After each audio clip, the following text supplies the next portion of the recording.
যোগ্যতার ত্রুটি আছে, কারণ সুদ ভিত্তিক অর্থনীতি, জেনা পাপাচারের দেশ ফেলাপ, আমাদের খাদ্য, আমাদের রোজগার, আমাদের অবস্থান সবকিছু মিলিয়ে আমরা পেঁচিয়ে আছি। কথা ঠিক কিনা?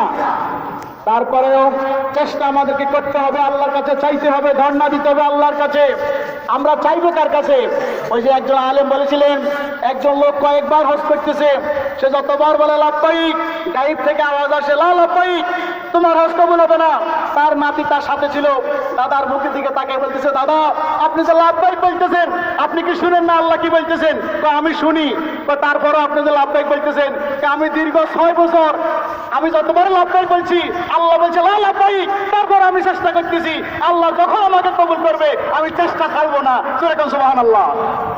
আমাদেরকে আল্লাহ হয়তো চাইবেন না, আল্লাহ কবুল করবেন না, কিন্তু চেষ্টা বাদ দেওয়া যাবে না।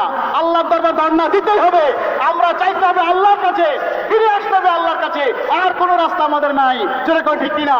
আনতা ওয়ালিউনা ফিদ দুনিয়া ওয়াল আখিরাহ, আল্লাহ তাআলা দুনিয়া এবং আখিরাতের ওলি, আল্লাহ ছাড়া আমাদের আছে কে? আমরা চাইতে হবে আল্লাহর কাছে। প্রিয় ভাইরা, ঠিক কিনা?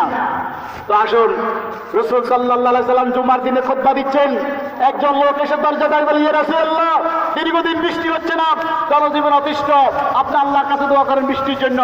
রাসূল সে অবস্থা আল্লাহর কাছে দোয়া করলেন, মুষলধারে বৃষ্টি হইতেছে।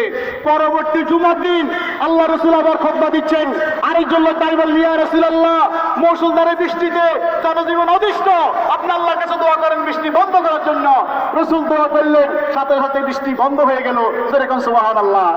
সম্মানিত হাজিরিন, তাহলে রাসূল চাইছেন, আল্লাহ দিয়েছেন, আবার রাসূল নিষেধ করেছেন। যেরকম ঠিক কিনা? তো বৃষ্টি শুরু হয়ে গেলে আবার বৃষ্টি বন্ধ করার দোয়া আছে না নাই?